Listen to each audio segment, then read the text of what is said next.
Siapa biasa membaca?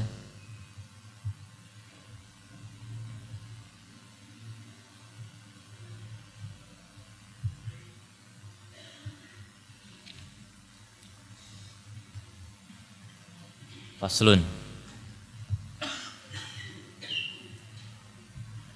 Bismillah. Alhamdulillah. Wassalatu wassalamu ala rasulillah wa ala alihi wa ashabihi ajma'in, amma ba'du. Qala mu'allifu rahimahullahu ta'ala, faslun ma ja'a fi dhammir ra'yi al-matmumi wa huwa al-mabniyu ala ghairi ussin wal mustannadu ila ghairi aslin min kitabin wala sunnatin, lakinnahu wajhun tasri'iyyu fasaru naw'an minal ibtida'i bal huwa jinsu fiha fa innal jami'al bid'i innama hiya ra'yun ala ghairi aslin walidzalika wusifa biwasfil dolali fa fis sahihi an Abdillah bin Amr bin al-As radhiyallahu anhuma qala sami'tu Rasulullah sallallahu alaihi wasallam yaqul innallaha la yanzi'ul ilma minan nasi ba'da a'tahumuhu intiza'an walakin yantazi'uhu minhum ma'a qabdil ulama'a bi'ilmihim bi'ilmihim fayabqa nasun juhalun yustaftuna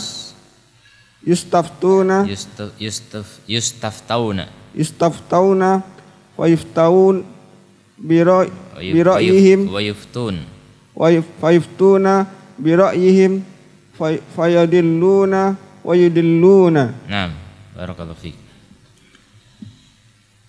Qala mu'allif rahimahullah ta'ala, faslun ma jaa'a fi dhammir ra'yi al-madmum. Pasal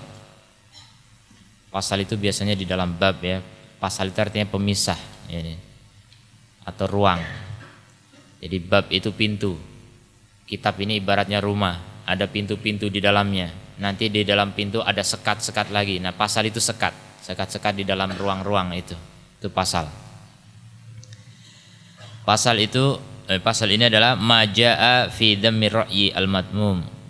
Apa-apa yang datang, maksudnya apa-apa di sini dalil-dalil ya. Dalil-dalil yang datang fi tentang dhammir ra'yi, celaan terhadap ra'yi. Ra'yu itu artinya apa? Pemikiran, pendapat. Ya. Celaan terhadap pendapat atau pemikiran al-madmum yang tercela. Ya. Bagaimana pendapat yang tercela? Yang tidak sesuai dengan Quran dan Sunnah tentunya. Ya. Pendapat yang dikait-kaitkan dengan agama, tapi tidak ada sandarannya dari Al-Quran maupun As-Sunnah. Ini namanya madmum, ya, tercela. Kalau pendapat sesuai Quran dan Sunnah tidak masalah. Ya. Agama ini pakai ra'yu juga, pakai pikiran. Kalau nggak pakai pikiran namanya orang gila. Ya. Wahya al-mabni ala ghairi ussin. Dan dia adalah, jadi pemikiran yang tercela itu adalah al-mabni, yang dibangun ala ghairi ussin, tanpa pondasi. Ibarat rumah dibangun tanpa pondasi, makanya tercela, nggak ada pondasinya. Wal mustanadu ila ghairi aslin, dan dia sesuatu yang disandarkan tapi kepada selain pondasi. Tadi dibilang nggak ada pondasinya, tapi sekarang dibilang disandarkan, tetap ada sandarannya. Ya, yang namanya rumah masa dibangun di angkasa kan nggak mungkin. tetap ada pijakannya gitu. Ala ghairi ussin, ala ghairi aslin, bukan kepada pondasi, bukan kepada pokok min kitabin wala sunnatin. Jadi tetap ada sandarannya, tapi bukan kepada Al-Quran dan As-Sunnah. Itu hanya kepada akal saja, kepada akal.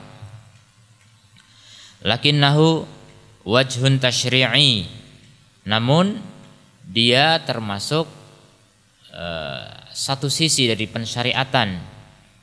Ya, dia dianggap sebagai sumber syariat. Orang melakukan sesuatu, apa dasarnya? Pendapat ulama A misalnya. Maka dia menjadi seakan-akan sumber syariat. Fasara naw'an minal ibtida, sehingga dia menjadi macam dari macam-macam ibtida. Ibtida itu artinya apa? Membuat hal-hal baru di dalam agama, karena dikaitkan dengan syariat. Kalau ada pendapat, misalnya pendapatnya Newton, ya, itu kan pendapat, pemikiran. Bid'ah enggak itu? Bid'ah enggak? Ibtida bukan? Bukan. Karena enggak dikaitkan dengan agama. Rumus Newton, masih ingat? Ya, rumus ahli kimia fisika yang enggak dikaitkan dengan agama, ya bukan bid'ah, biar terserah gitu. Bukan bid'ah dalam definisi agama kita ya. Bukan disebut bid'ah dalam agama. Jadi kalau hal-hal pemikiran-pemikiran seperti itu enggak masalah, terserah. Ini yang kita bahas adalah pemikiran-pemikiran yang dikaitkan dalam agama, yang dijadikan sumber untuk pensyariatan.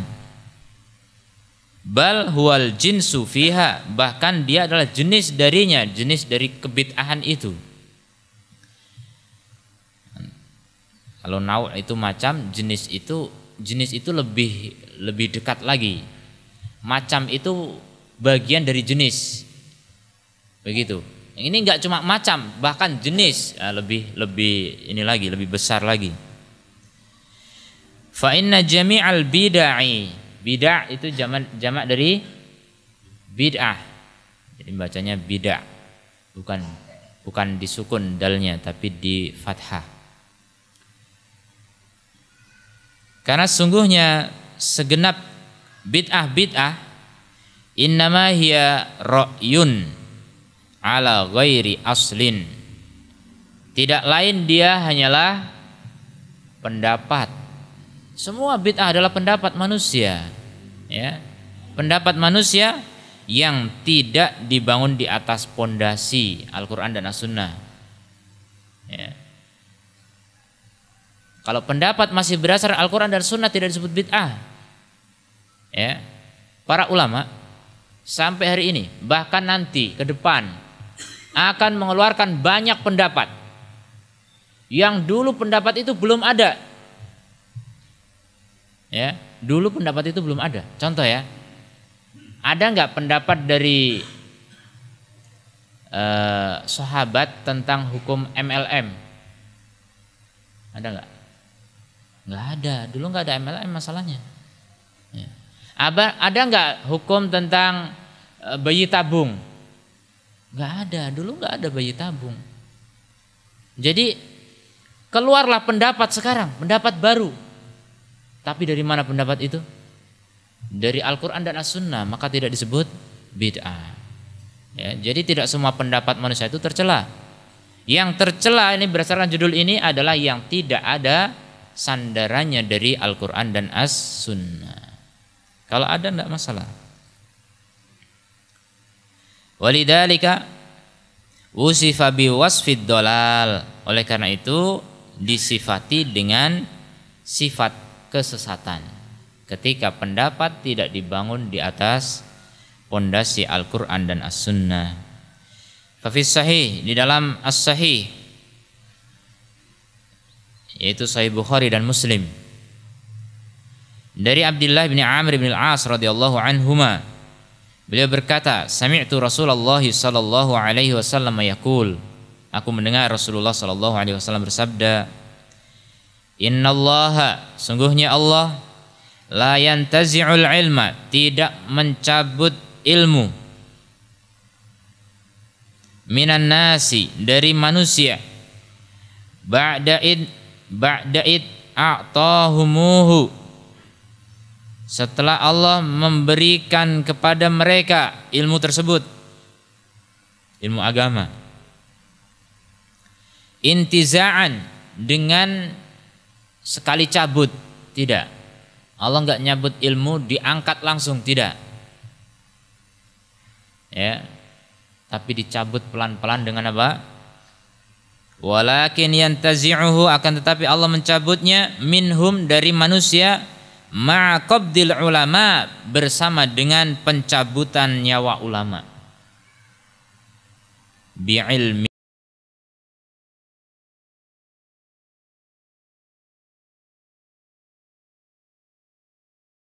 ilmunya dibawa mati. Iya. Ilmu beliau yang ada di hati beliau sama-sama dikubur bersama beliau.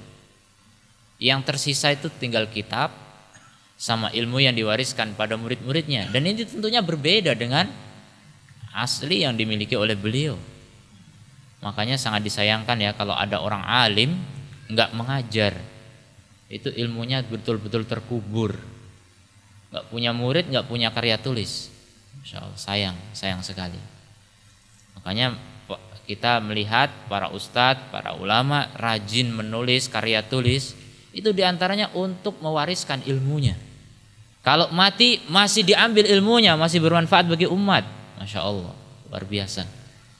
Ya, ini ada dua bidang. Ada yang merasa nggak ahli tulis menulis, ya sudah, keahliannya mengajar. Ada punya murid pun mewariskan ilmunya.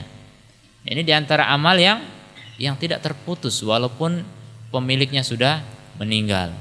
Tapi secara umum, kalau seorang ulama meninggal, itu ilmunya ikut diangkat, ilmunya ulama itu saat itu.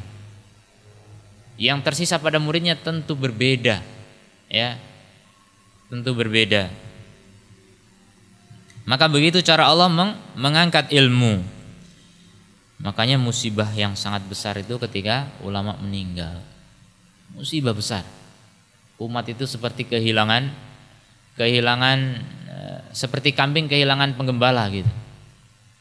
Enggak punya pedoman lagi, enggak punya patokan, enggak punya rujukan, dan hari ini itu terjadi. Hari ini disebut-sebut oleh para ulama, umat Islam khususnya Ahlus Sunnah wal Jamaah kehilangan marja', kehilangan rujukan seperti orang Syiah. Orang Syiah punya marja'. Orang Syiah itu kalau ada perselisihan ada sumber nomor satu yang jadikan pegangan. Mereka akan kembali kepada marja' itu. Walaupun akhirnya mereka pecah juga akhirnya. Syiah di Indonesia juga pecah-pecah. Sampai suami istri cerai katanya. Ya. Itu beda marja' ternyata. Suaminya marja'nya lain, istrinya lain. Itu gambarannya. Syiah masih punya marja', rujukan utama. Tapi Ahlus Sunnah, siapa sekarang rujukannya? Maka rujukan abad ini sebenarnya 3 ulama besar, ya, Syekh bin Baz, Syekh Albani, Syekh bin Utsaimin rahimahumullah. Ketika mereka sudah diangkat oleh Allah, umat ini seperti kehilangan marja'. Ada ulama masih, tapi tidak selevel dengan 3 ulama kibar tersebut, sehingga sulit disatukan ketika ada perselisihan, ya. Apalagi yang terjadi perselisihan antar ulama itu sendiri. Ya, ketika Syekh Albani meninggal, murid Syekh Albani berselisih dengan Lajnah Daimah. Masya Allah. Ini bingung umat. Makanya antum nggak usah tahu. Saling menuduh, saling menyesatkan. Masya Allah. Umat ini yang nggak tahu apa-apa bingung kalau mikirin itu ya. Itulah kondisinya ketika ulama diangkat, umat itu bingung, kehilangan marja'. Begitu seterusnya. Setiap kali ulama diangkat pasti timbul masalah besar. Syekh Mukbil diangkat oleh Allah, apa yang terjadi? Kacau. Yaman, bahkan gak cuma Yaman, seluruh dunia. Yang sampai Syekh Ali hafidhahullah ta'ala mengatakan Yaman itu sumber persatuan Ahlus Sunnah. Kalau Yaman pecah, pecah seluruh dunia. Kalau Yaman bersatu, bersatu seluruh dunia. Ini kata Syekh Ali. Karena memang sumber ilmu dari Yaman. Sama seperti yang dikatakan oleh hadis Rasulullah. Luar biasa. Pengaruhnya Yaman ini dari murid-muridnya Syekh Mukbil ini luar biasa di dunia ini. Syekh Mukbil punya markas yang muridnya itu sekitar 6 ribuan, itu berasal dari seluruh dunia. Masya Allah. Padahal di tempat yang sangat-sangat sederhana. Kalau nggak dibilang sangat menyengsarakan. Bagi antum sangat menyengsarakan. Antum yang hidup di kota begini kan, fasilitas serba ada. Di Syekh Mukbil dulu nggak ada listrik. Ini masjid ada karpetnya udah ditumpuk dengan tanah. Antum sujud di tanah. Luar biasa penderitaan di sana. Tapi yang datang dari berbagai benua. Ketika Syekh Mukbil meninggal, dipegang oleh salah satu muridnya, mulailah ternyata jelas muncul berbagai fitnah. Karena ketika sudah seniornya hilang, maka junior itu merasa apa? Merasa selevel semua, sehingga tidak mau tunduk kepada salah satu dari mereka. Ini susahnya seperti itu. Repotnya manusia itu seperti itu. Merasa saya selevel sama dia kok. Ya, susah, mau diatur susah lagi. Akhirnya pecah-pecah nggak karuan. Ada tersebar sana sebar sini, pecah-pecah. Bahkan yang masih berada di situ tadinya damai-damai aja, tiba-tiba pecah juga. Akhirnya pergi dan muridnya pecah jadi 2. Masya Allah. Dari 6.000 tinggal berapa? Tinggal mungkin sekitar 2.000-an atau berapa. Malah ditambah lagi Houthi masuk menyerang. Hancurlah markas Syekh Mukbil, tidak berbekas. Masya Allah ya, ini fitnah di Yaman. Yang ketika Houthi menyerang, ternyata apa? Orang-orang yang dicaci maki oleh pemilik markas lanjutan Syekh Mukbil, itu semua ulama yang lain yang enggak setuju dengan ini, yang melanjutkan Syekh Mukbil ini, semuanya disesatkan, semuanya sesat, enggak ikut sama dia. Tapi akhirnya apa? Datang Allah, dari Allah ujian, diserang oleh Syiah.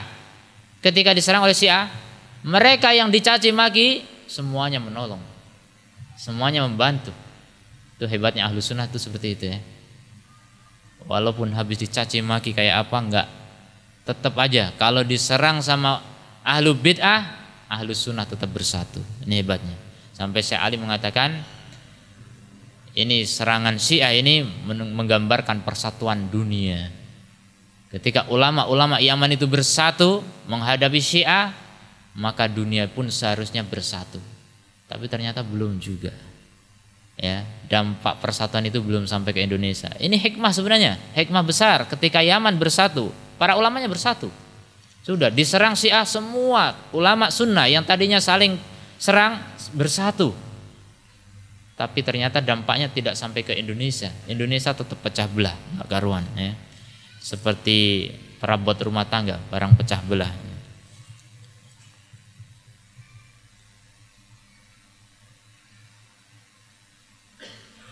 Jadi dicabutnya ulama itu merupakan musibah yang sangat besar.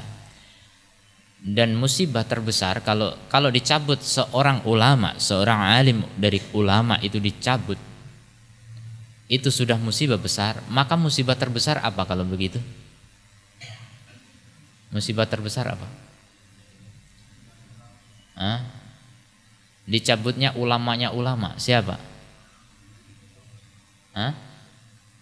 Ilmu Nabi sallallahu alaihi wasallam ya, Nabi. Meninggalnya Nabi itu musibah paling besar. Meninggalnya Nabi itu musibah terbesar bagi umat ini.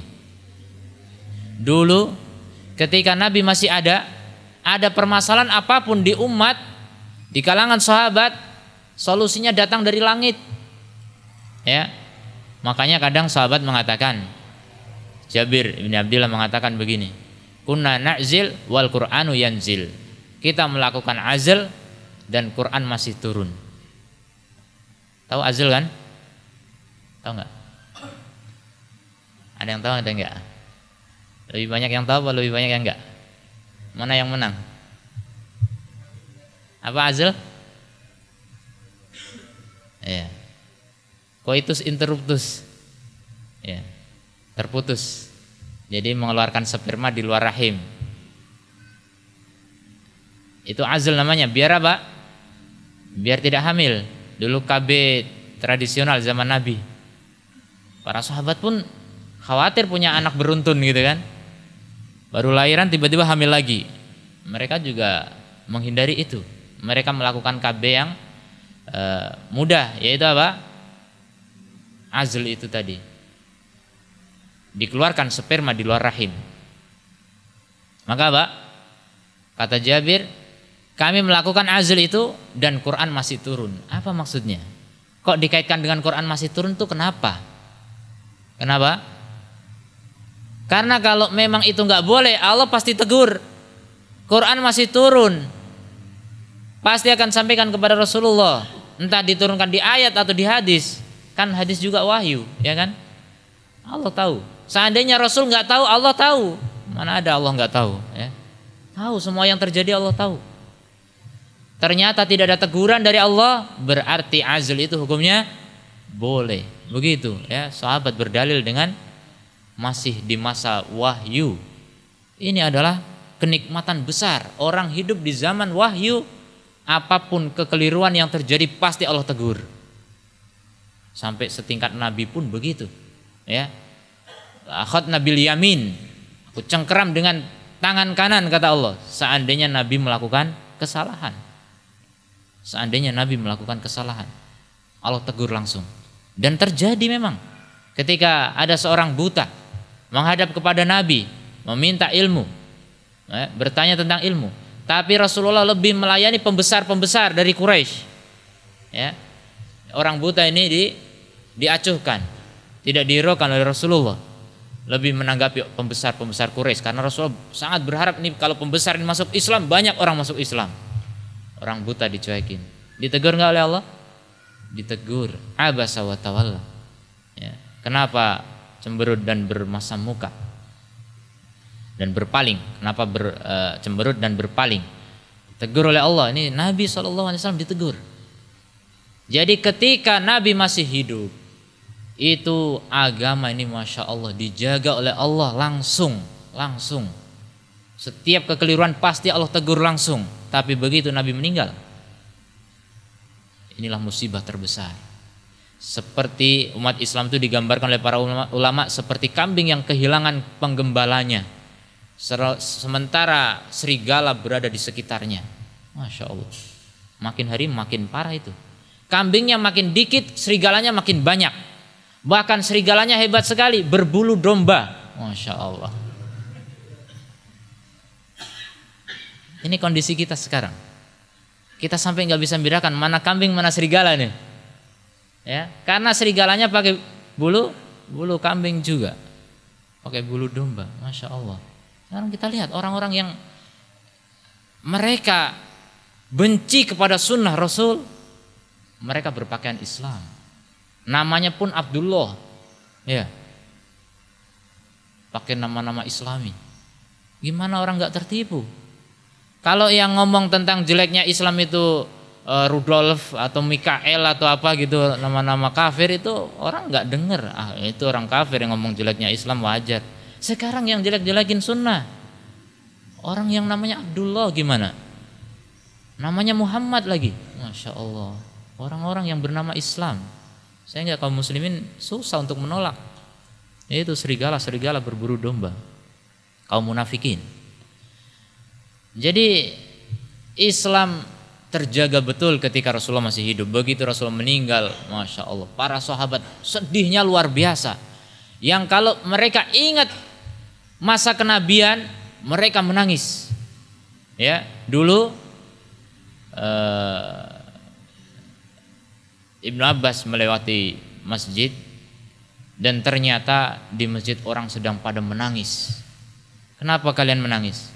Kami ingat masa-masa bersama Rasulullah. Masya Allah, paling sedih mereka, paling sedih. Abu Bakar As-Siddiq dengan Umar bin Khattab pernah suatu ketika mengunjungi Ummu Aiman. Kenapa mengunjungi? Karena Rasulullah biasa mengunjungi beliau, Ummu Aiman. Akhirnya ingin melanjutkan sunnah Rasul. Pas didatangi di Ummu Aiman sedang menangis. Kenapa engkau menangis wahai Ummu Aiman? Ummu Aiman mengatakan, karena saya ingat Rasulullah sudah meninggal.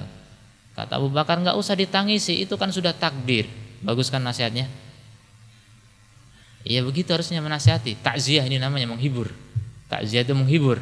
Sudah itu sudah berlalu, sudah meninggal, udah berapa bulan yang lalu meninggal. Kenapa sekarang masih ditangisi? Udah lama. Kesedihan kan nggak usah lama-lama gitu. Kata Ummu Aiman, bukan itu yang aku tangisi. Bukan sekedar Rasulullah meninggal yang aku tangisi, tapi aku menangis karena wahyu tidak turun lagi. Seketika itu juga Abu Bakar nangis. Umar melihat Abu Bakar nangis, ikut nangis. Masya Allah, sedih. Bagaimana ini wahyu nggak turun? Masya Allah, Ummu Aiman lebih paham daripada mereka berdua. Itu yang membuat sedih. Kalau sekedar Rasulullah meninggal sedih memang, tapi lebih sedihnya lagi apa? Wahyu tidak turun. Dan itu kondisinya hari ini jelas lebih menyedihkan. Yang tersisa sebagai penjaga umat Islam agar tetap selamat di atas al-haq dan terhindar dari segala kesesatan adalah para ulama. Ulama yang menjaga akidah kita, ulama yang menjaga manhaj kita, ulama yang menjaga syariat kita. Kalau ulamanya dicabut, ya, kita kehilangan pedoman. Makanya mumpung ulama masih hidup, belajar sama ulama gitu. Ulama meninggal sedih. Lah kemarin ngapain? Pas ulama masih hidup, antum kenapa nggak belajar? Nah ini kan juga seperti itu. Sedih ikut sedih. Alhamdulillah masih ada ulama. Sekarang yang masih ada kita jaga. Makanya jaga ulama. Itu menjaga ulama termasuk jihad besar. Ya. Kalau musim perang, jangan biarkan ulama berangkat perang. Tahan. Antum dulu yang perang. Ustadz nanti belakangan. Ya. Ulama maksudnya bukan ustadz. Ulama belakangan. Ulama itu yang dibutuhkan umat. Fatwanya dibutuhkan umat. Umat ini nggak bisa berjalan, nggak bisa bergerak tanpa petunjuk dari ulama. Kacau. Umat ini ribut, pecah dan lain sebagainya itu nggak selesai kalau nggak ada ulama yang menyelesaikan. Dulu awal-awal perselisihan salafiyin Ahlussunnah wal Jamaah di Indonesia ya,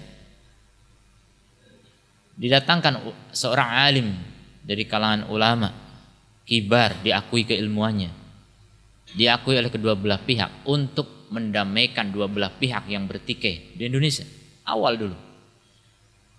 Itu di tahun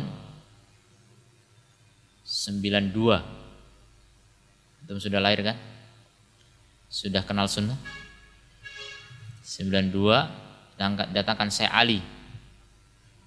Beliau dikenal mahir mendamaikan dua kelompok yang bertikai sesama ahlu sunnah.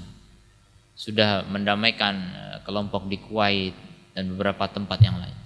Di Indonesia beliau pelajari di pondok A dan pondok B yang sumber konfliknya. Beberapa hari di pondok A dipelajari apa yang terjadi di situ, muqarrar pelajarannya seperti apa, manhajnya seperti apa, akidahnya seperti apa, dipelajari sama beliau. Kemudian belajar di pondok yang satu lagi, dipelajari semua isinya, apa saja isi-isi ceramahnya bagaimana. Akhirnya sampai pada kesimpulan dua-duanya berdasarkan manhaj Ahlussunnah wal Jamaah. Semuanya ahlu sunnah wal jamaah, tidak ada yang disebut sebagai ahli bid'ah dan seterusnya, tidak benar. Semuanya benar berdasarkan madhab ahlu sunnah wal jamaah. Cuma permasalahannya yang satu terlalu mutasyaddid, gulu melampaui batas dalam penerapan manhaj katanya. Intinya terlalu berlebihan. Yang satunya terlalu meremehkan, agak kurang ya dalam penegakan manhaj, kurang tegas. Kata Syekh Ali kesimpulannya, seandainya yang satu diturunkan dikit dan yang satunya dinaikkan dikit maka akan ketemu. Itu kesimpulan terakhir. Pulanglah Syekh Ali. Damai di antara mereka.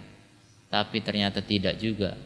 Setelah beberapa hari kemudian dari pihak yang dibilang terlalu berlebihan, yang terlalu keras itu, mereka tidak rela dengan keputusan itu, tetap aja masih melanjutkan aksinya, menebarkan isu kemana-mana, ini hati-hati, ini sururi, ini segala macam berbagai tuduhan.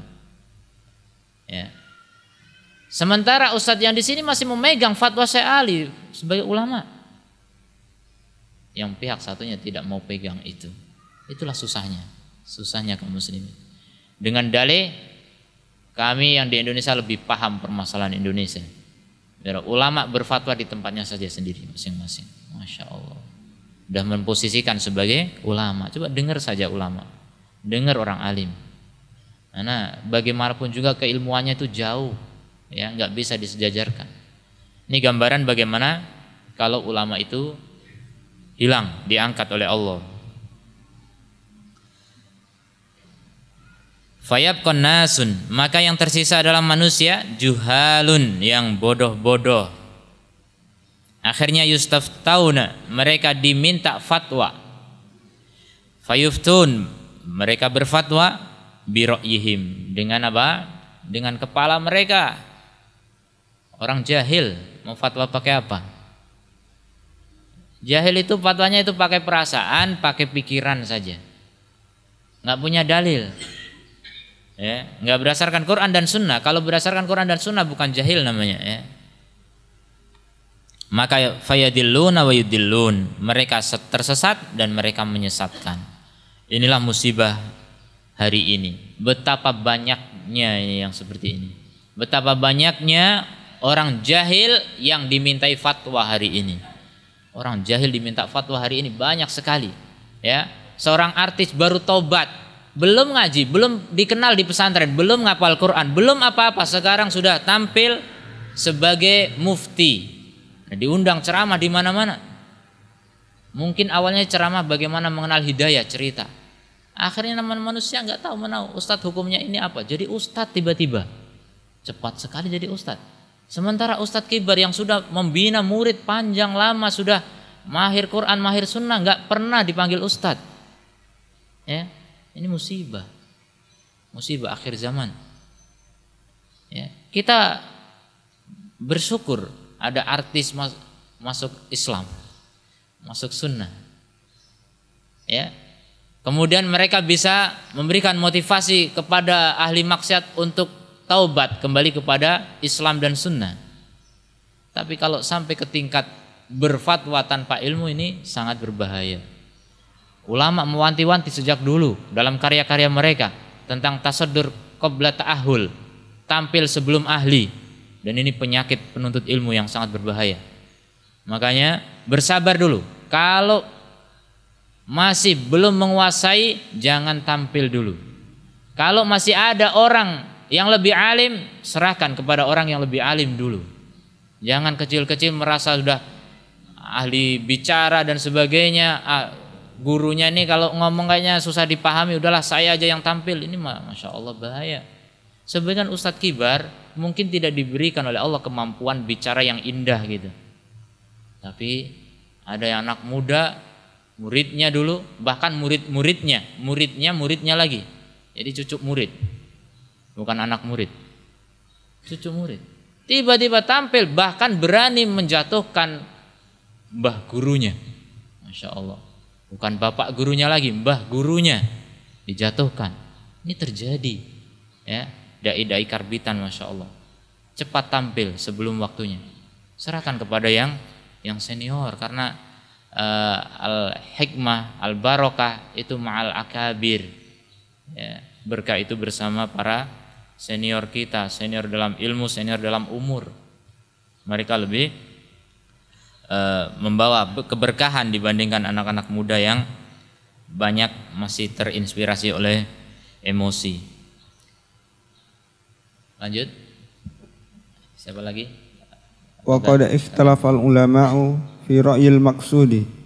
Faqad qalat ta'ifatun al-muradu bihi ra'yu ahli al-bid'ah al-mukhalifina lis-sunani lakin fil i'tiqadi kamat habi jahmi wasari madhahibi ahli al-kalami li'annahum ista'malu a'ra'ahum fi raddil ahadithil sabitati anin Nabi sallallahu alaihi wasallam bal wa fi raddi zawahiril Qur'ani li ghairi sababin yujibu araddu wa yaqtadi ta'wili. Nah, asanta. Dalam hadis ini disebutkan fayuftuna bi ra'yihim.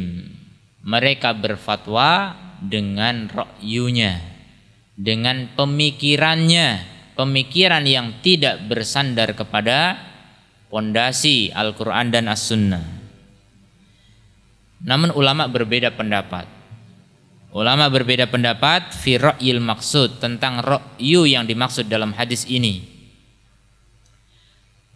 Sebagian kelompok ulama mengatakan al-murad bihi, yang dimaksud dengannya ra'yu ahlil bid'ah, pendapat ahli bid'ah.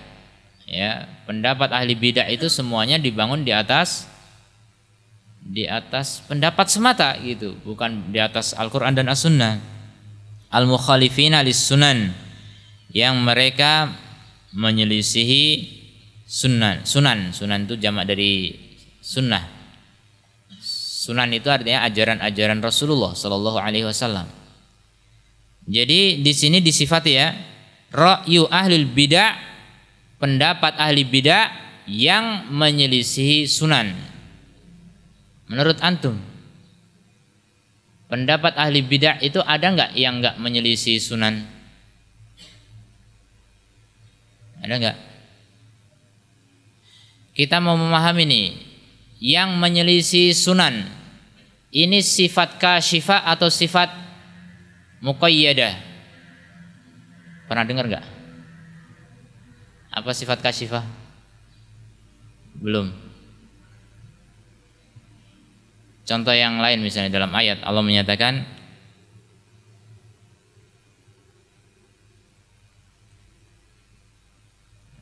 wa may yusyrik billahi malam yunazzil bihi sultana, dan barang siapa yang menyekutukan Allah yang tidak ada dalilnya. Ini kan ada kata yang tidak ada dalilnya. Apa yang kita pahami dari kata yang tidak ada dalilnya? Ada dua pilihan jawaban ya, antum pilih yang mana? Pilihan pertama, maksudnya kalau ada syirik yang ada dalilnya berarti boleh. Yang kedua, bahwasanya semua syirik itu tidak ada dalilnya. Antum pilih yang mana? Jadi siapa yang menyekutukan Allah yang tidak ada dalilnya? Maksudnya yang tidak ada dalilnya ini untuk mengikat kata-kata yang di depan atau menunjukkan kenyataan? Kalau mengikat artinya muqayyadah namanya. Mengikat artinya kalau ikatannya ini enggak ada berarti hukumnya enggak ada. Kalau kasyifah itu artinya menyingkap hakikatnya. Antum pilih yang mana? Kasyifah artinya menyingkap hakikatnya. Artinya semua syirik tidak ada dalilnya. Iya. Itu namanya sifat kasyifah. Jadi bukan berarti berarti kalau syirik yang pakai dalil boleh di sini. Nah, kalau antum memahami begitu berarti menganggap sifat di sini adalah sifat muqayyadah, sifat yang mengikat. Kalau ikatannya ini enggak ada berarti boleh. Kan begitu. Kalau syirik ada dalilnya berarti boleh. Sekarang di sini juga yang dimaksud di sini adalah pendapat ahli bidah yang menyelisih sunan. Pendapat ahli bidah yang menyelisih sunan. Ini kata-kata yang menyelisih sunan ini kasyifah atau muqayyadah? Kasyifah atau muqayyadah? Kasyifah. Kasyifah berarti artinya menyingkap, bahwasanya semua pendapat ahli bidah itu adalah menyelisih sunan. Ada yang berpendapat muqayyadah?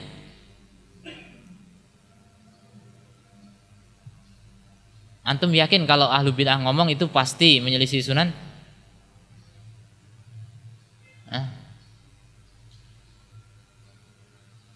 Ra'yu ahli bid'ah itu pasti menyelisih sunan? Tidak ya. Banyak ahli bid'ah mereka kalau ngomong pakai dalil juga ya. Ada yang sesuai sunan juga. Berarti ini sifat muqayyadah, sentum.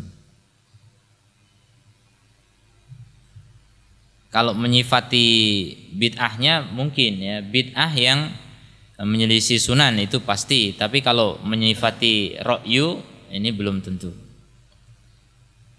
Lakin akan tetapi fil i'tiqad. Jadi yang dimaksud dengan ra'yu di sini adalah ra'yunya ahlu bid'ah dalam i'tiqad saja. Bid'ah i'tiqadiyah. Jadi bid'ah itu secara global bisa dibagi dua. Ada bid'ah i'tiqadiyah dan ada bid'ah amaliyah. Ya, ada bid'ah i'tiqadiyah, ada bid'ah amaliyah. Bid'ah amaliyah seperti Maulid Nabi, tahlilan, ya, kemudian salaman habis sholat, zikir jamaah habis sholat, itu namanya bid'ah amaliyah. Kalau bid'ah i'tiqadiyah seperti Qadariyah, Mu'tazilah, Jahmiyah, Khawarij, Murji'ah, ini gembong-gembong bid'ah i'tiqadiyah, termasuk Syiah, ya. Mana lebih berbahaya? I'tiqadiyah atau amaliyah? I'tiqadiyah, ya. Makanya kita harus bisa sedikit memberikan kelonggaran kepada mereka yang bid'ahnya baru sebatas bid'ah amaliyah. Jangan kemudian dipukul rata. Ini pokoknya sesat, menyesatkan, nggak usah disalami, nggak usah dijawab salamnya. Ini berlebihan, melampaui batas. Antum mau memboikot orang banyak, antum sendiri yang diboikot, ya kan? Nggak sesuai dengan tujuan. Tujuan memboikot dulu, dari dulu sebenarnya tahdir, hajar itu syariat memang. Tapi syariat ketika memang efektif syariat itu ditegakkan. Sekarang nggak efektif, gimana? Orang minoritas mau memboikot mayoritas, siapa yang diboikot dan siapa yang memboikot jadinya? Nggak masuk akal, ya. Jadi harus bisa memilah dan memilih mana yang harus dihajar, mana yang tidak. Dan sekarang bukan masanya hajar-hajar lagi. Ini fatwa para ulama kibar yang sudah meninggal seperti Syekh Albani, Syekh bin Baz. Bukan saatnya lagi hajar-hajar zaman sekarang. Sekarang ahlu sunnah itu minoritas. Sunnah itu berat, jangan diperberat lagi dengan watakmu yang buruk, ya. Berat, gimana umat ini mau menerima sunnah kalau watak-watak ahlu sunnahnya bengis-bengis, kejam-kejam, gak mau salam. Masya Allah, melampaui batas, berlebihan. Kalau kepada gembong-gembong bid'ah i'tiqadiyah silakan, ya.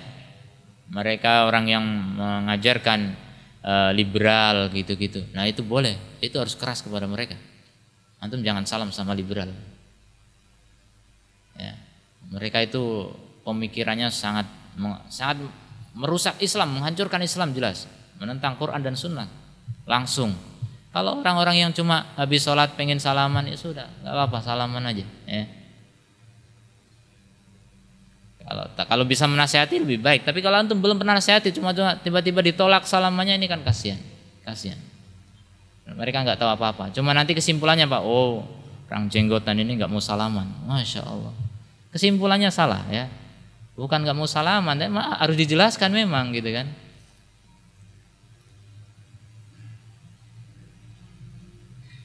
Jadi harus dibedakan sunnah bid'ah dalam syariat ini ada dua kemungkinan. Yang dimaksud kata sebagian ulama di sini, ra'yu yang dimaksud di sini adalah ra'yunya ahlu bid'ah i'tiqadiyah, ya, bid'ah keyakinan seperti tadi Khawarij, Murji'ah dan seterusnya.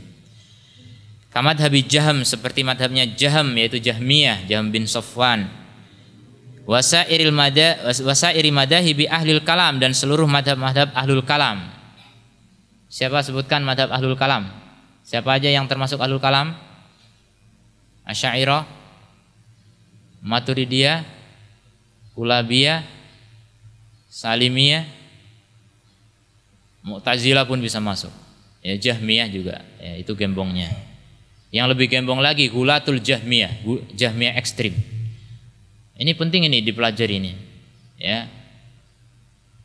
Yang namanya orang ingin menyempurnakan ilmu itu harus mengenal lawannya. Ya, araftu syarra la li syarri walakin ditawakkihi wa man lam ya'rif syarra minal khairi yaqa fihi.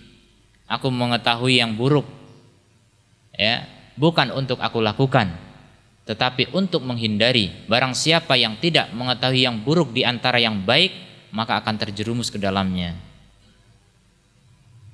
Perlu kita pelajari itu, dan Allah sangat banyak menunjukkan dalam Al-Quran maupun hadis menceritakan tentang keburukan-keburukan. Agar apa? Agar kita menghindarinya. Kalau keburukan nggak boleh dibahas, nggak boleh dipelajari. Yang terjadi adalah banyak kaum muslimin jatuh dalam keburukan dan nggak sadar kalau itu keburukan. Benar, akidah Islamnya harus dipelajari. Asal antum belajar akidah yang benar, otomatis akan tahu akidah yang sesat itu. Ya, otomatis. Jadi pelajarilah akidah Ahlussunnah wal Jamaah, antum akan tahu siapa itu Jahmiyah, Mu'tazilah, Asy'ariyah, Maturidiyah dan seterusnya. Dan ini penyimpangan dalam masalah asma wa sifat merupakan penyimpangan yang sangat-sangat fatal dan sangat berbahaya. Sangat berbahaya. Jangan diremehkan. Kalau penyimpangan dalam tauhid uluhiyah itu bisa menyebabkan terjatuh dalam syirik akbar yang hukumnya kafir dan kekal di neraka. Maka penyimpangan dalam asma wa sifat jauh lebih parah dari itu. Ya, jauh lebih parah dari itu. Makanya wajib untuk dipelajari. Begitu kesimpulan ulama berdasarkan dalil-dalil. Penyimpangan dalam asma wa sifat itu lebih parah daripada penyimpangan dalam tauhid uluhiyah. Makanya harus dipelajari betul.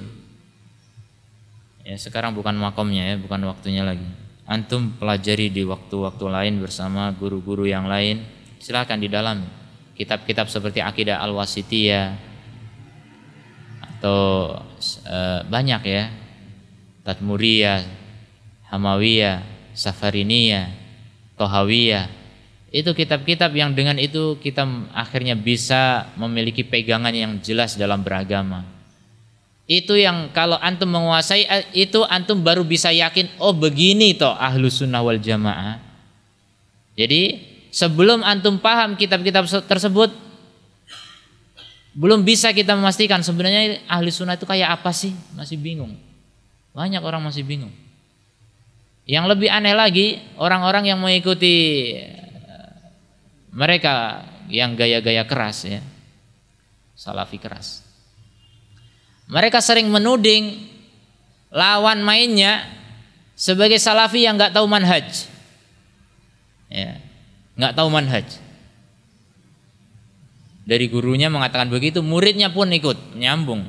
Murid cuma menyambung lidah saja. Dituduh, pondok kamu itu nggak ngajarin manhaj. Memang manhaj itu apa? Dan ini terdengar dulu waktu kita masih belajar. Manhaj itu apa? Kalau antum, saya tanya, antum belajar manhaj enggak? Hah? Apa? Apa manhaj yang antum pelajari? Kitab apa yang antum pelajari dari kitab-kitab manhaj?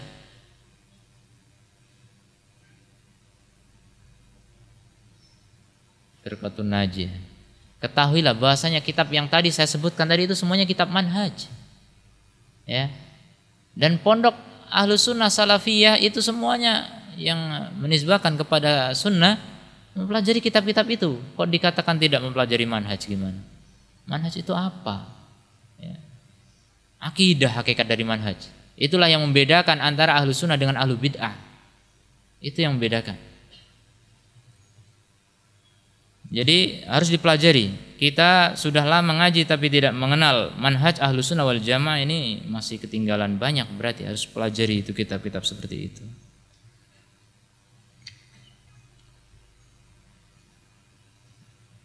Li'annahum, karena mereka ista'malu ara'ahum, menggunakan pendapat-pendapat mereka fi raddil ahadits, untuk menolak hadis-hadis. Begitu ya, orang-orang Jahmiyah dan ahlu kalam menolak hadis demi mengikuti akal. Ats-tsabitah 'anin Nabi sallallahu alaihi wasallam, bal wa fi raddi dawahiril Quran, bahkan menolak dohir dari Quran tanpa sebab yang mengharuskan untuk penolakan, untuk ditolak dan mengharuskan untuk ditakwil. Mereka tolak ayat Quran, dohir dari Quran ditolak. Ya, ini Jahmiyah dulu. Jahmiyah dulu cuma menolak dohir Quran, nggak berani menolak ayat, apalagi menolak Quran, nggak berani mereka. Yang dikafirkan oleh para ulama. Jahmiyah dikafirkan oleh para ulama karena menolak makna dari Quran. Enggak menolak ayatnya, maknanya ditolak. Mereka kafir. Kesepakatan ulama. Nah sekarang orang liberal menolak Quran. Enggak cuma menolak Quran, menolak Tuhan. Ya, Masya Allah. Kekufuran yang nyata hari ini. Itu mau dipelihara, dibilang sebagai cendekiawan muslim. Dan diakui oleh kaum muslimin, mayoritas kaum muslimin. Masya Allah. Mau dibawa kemana akidah Islam ini? Begitulah kejahilan. Kejahilan merata di tengah-tengah umat Islam. Bahkan orang yang berani menentang liberal, ini Wahabi, hati-hati. Masya Allah. Orang mendakwakan Quran dan Sunnah, kembali kepada Quran dan Sunnah, kembali kepada kemurnian. Sekarang dicurigai, sekarang dibilang sesat. Orang yang berani membantah Quran dibilang tokoh Islam, cendekiawan, ilmuwan, intelektual Islam. Ya, Masya Allah. Inilah kondisi kaum muslimin hari ini. Makanya kalau tidak memiliki pegangan yang jelas dalam beragama, tidak mempelajari Al-Quran dan As-Sunnah dari sumber aslinya, maka akan terbawa arus la mahalah, tidak boleh tidak, ya, otomatis. Kebanyakan manusia akan mengikuti umumnya manusia. Kebanyakan orang itu hanya mengikuti suara mayoritas. Itu kebanyakan manusia. Maka orang yang berani meninggalkan suara mayoritas itu hanyalah orang-orang yang berilmu. Kenapa berani meninggalkan ini? Kan masyarakat ini kan banyak, masa yang banyak ini sesat? Kebanyakan orang begitu pikirannya. Masa yang banyak ini sesat? Ya, kita katakan kebenaran bukan bersama yang banyak, tapi kebenaran bersama ilmu, bersama dalil. Nah, orang yang berani meninggalkan suara mayoritas itu karena apa? Karena memiliki ilmu. Ya, memiliki ilmu. Ya, barakallahu fikum. Mungkin ada pertanyaan? Ya, silakan.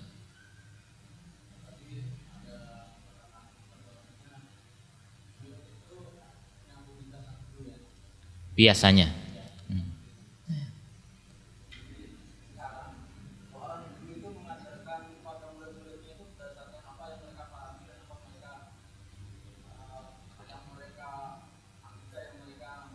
Ya. Ya. Ya, kebid'ahannya ya.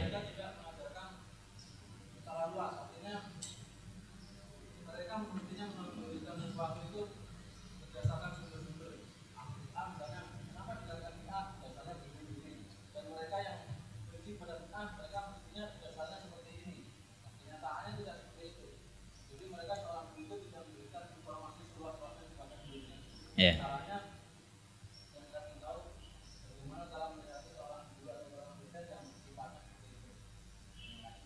Barakallahu fikum. Bagaimana cara menasihati seorang guru atau dosen yang sifatnya seperti itu, yang suka menipu umat ya? Jelas mereka nggak akan mau jujur. Mereka tuh tahu kalau mereka itu sesat, ya, tahu. Orang sesat itu kebanyakan sengaja, yang tokoh-tokohnya itu sengaja. Yang nggak sengaja itu yang bawah-bawahannya dibodoh-bodohin mereka.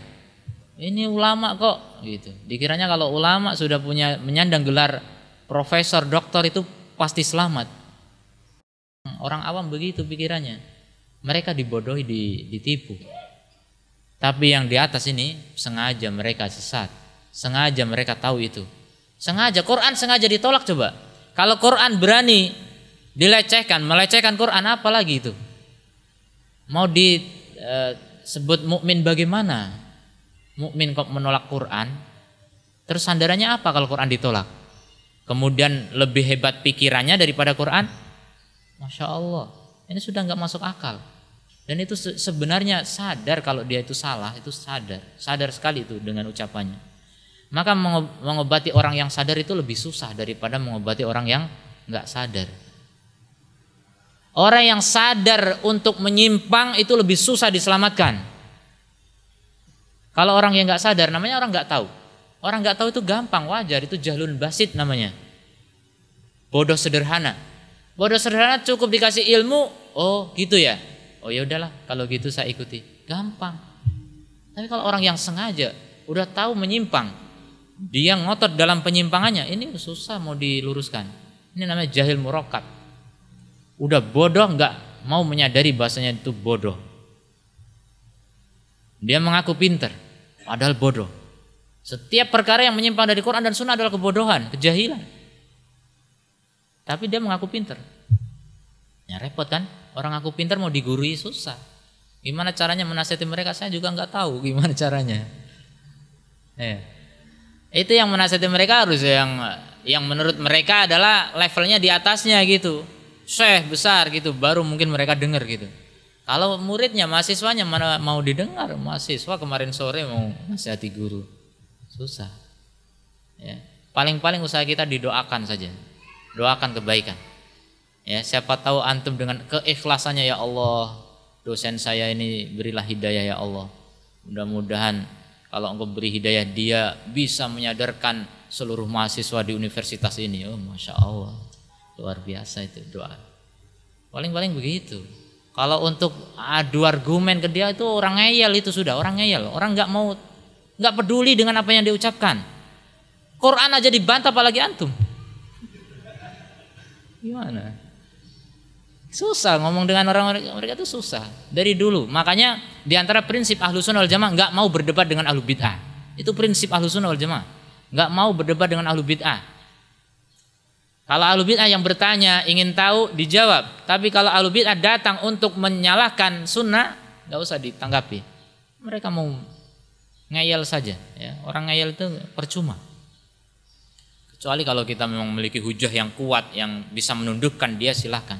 Tapi kalau enggak cuma counter sana counter sini ya, saling menyerang, dan apa kesimpulannya? Umat akan melihat, oh ternyata dua-duanya benar ya, dua-duanya pinter ternyata. Itu umat mana tahu, dua-duanya pakai dalil kok. Masyarakat awam nggak tahu apa-apa. Makanya bahaya ini sebenarnya, ada perdebatan dengan antara ahlu sunnah dengan ahlu bid'ah, diperdebatkan, ditonton di mana-mana, ini sangat berbahaya. Umat tuh nggak tahu apa-apa. Mereka cuma lihat pakai dalil, masa salah sih. Akhirnya yang nyalah-nyalahin itu yang sesat. Oh, ini kurang ajar ini, dikit-dikit disalahin. Nah, ini bagus ini, ngalah terus ini bagus ini. Nah, orang lihatnya cuma begitu, Masya Allah. Ya, fitnah. Makanya ulama mengatakan jangan berdebat dengan ahlu bid'ah. Barakallahu fikum. Seandainya kalau mau menasihati orang seperti itu secara pribadi, jangan di forum, jangan di muka umum. Kalau di muka umum, justru sunnah yang jatuh di muka umum ini malah berbahaya, ya, sangat berbahaya. Ya, subhanakallahumma wa bihamdika asyhadu an la ilaha illa anta astaghfiruka wa atubu ilaik. Assalamualaikum warahmatullahi wabarakatuh.